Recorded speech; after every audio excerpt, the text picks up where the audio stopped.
Have you heard of the blockchain trilemma? It's a term used to describe the seemingly unfixable situation that most blockchains like Bitcoin or Ethereum find themselves in. Every good blockchain has three strong elements: security, decentralization, and scalability. The problem is that if you raise the strength of one aspect, you do so at the detriment of the other two. You increase security too much, you sacrifice scalability and decentralization. You increase decentralization too much, and you sacrifice scalability and security. And lastly, if you increase scalability too much, you'll sacrifice decentralization and security. So, blockchain developers have to play this balancing act, and it's known as the blockchain trilemma. It's ultimately a problem on the road to the perfect blockchain.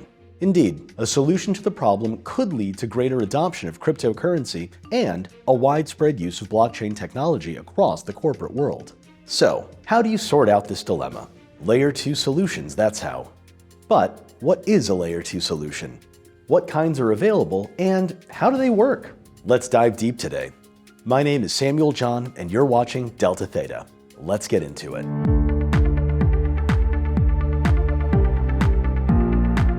Layer 2 refers to a secondary framework or protocol that is built on top of an existing blockchain.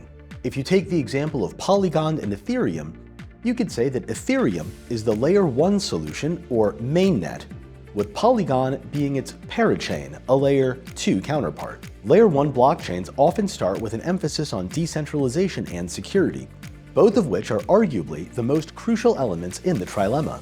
This means, by nature, they are lacking in scalability. What does a non-scalable blockchain look like? Well, they're slow and congested, with too many users. This means that the quickest transactions are granted to the highest bidders, making them expensive too.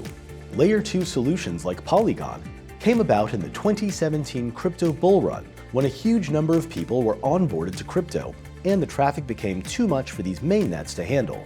They stepped in to solve the trilemma by tackling the scalability factor, more specifically, by enabling much faster transaction processing at a much lower cost. You can think of these solutions as taking the load off of the big blockchains. Moreover, Layer 2 solutions are comparatively quick to deploy as they are built upon an existing system, and therefore carry over many of its benefits. Different types of blockchain require different kinds of Layer 2 solutions to tackle the scalability issue. So, let's dive into the three main kinds of Layer 2 solutions.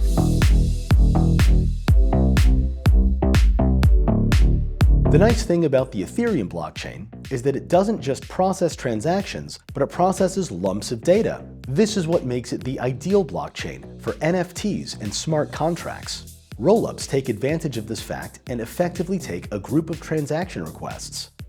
They roll them up into a list, if you like, and that list forms a dataset. That dataset is then sent to the blockchain as one transaction. So instead of, say, 5 transactions taking place individually on the Ethereum mainnet and clogging it up, they're packaged into a list that's sent as one transaction to the chain. This has recently been taken a step further in 2022, with zero-knowledge rollups coming out, which require far less data and therefore can help to process up to 100,000 transactions per second at TPS speed. This is a world away from Ethereum's current 7 per second speed. Rollups are clever because they reduce the data needed for a transaction, and this reduces traffic, which means people don't need to pay additional fees to use the network, so it's faster and cheaper.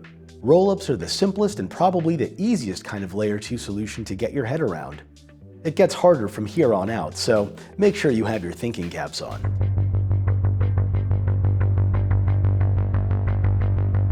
The Bitcoin network, unlike Ethereum, has been designed to only process transactions. This means that rollups aren't really an option. A different kind of Layer 2 solution is needed. And boy, is a solution needed. Bitcoin is only coded to process around 7 transactions per second, significantly slower than Ethereum, meaning in order to get your transaction approved, you need to pay incredibly high fees. In general, sending Bitcoin can take anywhere from seconds to over 60 minutes. If you compare that with a fiat processing company such as Visa, which processes 50,000 transactions a second with negligible fees, it's hard to convince people that they should be transacting with Bitcoin in an everyday setting. This is where channels come into play. The most well-known is Bitcoin's Lightning Network, which does what it says on the label.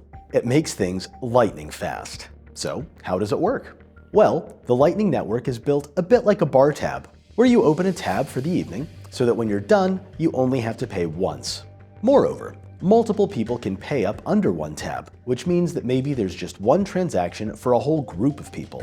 That's exactly how the Lightning Network works. Instead of sending every transaction to the blockchain, you open a tally or a channel with a third party, let's call him the bartender. He then keeps track of how much money leaves or enters your wallet over a set period of time, and as soon as you want to close the channel, this data is sent to the blockchain with one final transaction only, regardless of the fact that you might have transacted 30 times while the channel was open over a 1-week period. The nice thing here is that you don't have to set up direct channels either, as payments may be routed through mutual channels. Let's say you wanted to set up a channel with Coinbase. Well, now you can transact Bitcoin with everyone who has set up a channel with Coinbase too, at negligible fees and at lightning speed. Now, there's no bartender here. Instead, channels operate through smart contracts that set off-chain, where security can be maintained. So, that's the Lightning Network. Pretty cool, right?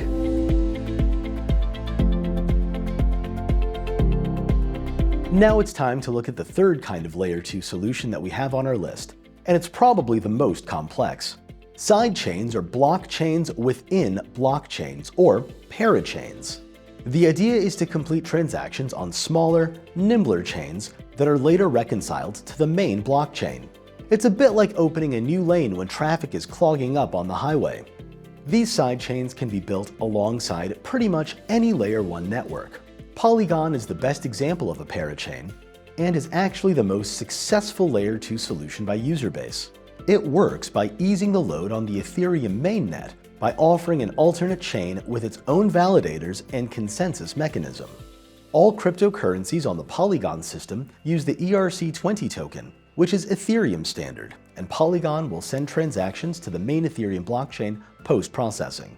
It means that the chains operate independently in their governance, allowing the network to scale, but overall unite for additional security. On the user side, things aren't exactly simple. Transactions on Polygon involve locking up tokens on the main Ethereum network, bridging them in a wrapped form to the Polygon network where they can be used with lower fees and much faster. If you want to transfer these tokens back to the mainnet after some time, you go through an unlocking procedure, which can be completed in less than an hour. Blockchains within blockchains, people. But it doesn't have to be that complex. And as we mentioned, sidechains aren't Ethereum exclusive. Bitcoin, for instance, doesn't really have the ability to process smart contracts, which is why Rootstock acts as a Layer 2 that people can use to process data on the Bitcoin network. So, today, we've looked at 3 kinds of Layer 2 solutions in varying complexity: rollups, channels, and sidechains. But of course, as we've seen, Layer 2 solutions only exist to mitigate the inability for Layer 1 blockchains to scale. Perhaps in the future, they will become obsolete as the Layer 1 solutions become more powerful. What do you think? Let us know in the comments. This video can be a really good start if you're looking to dive deeper into these topics and really see how deep this rabbit hole goes. And trust me, you can get lost in this stuff.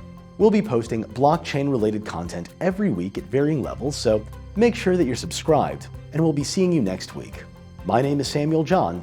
You're watching Deltatheta. Thanks for joining us.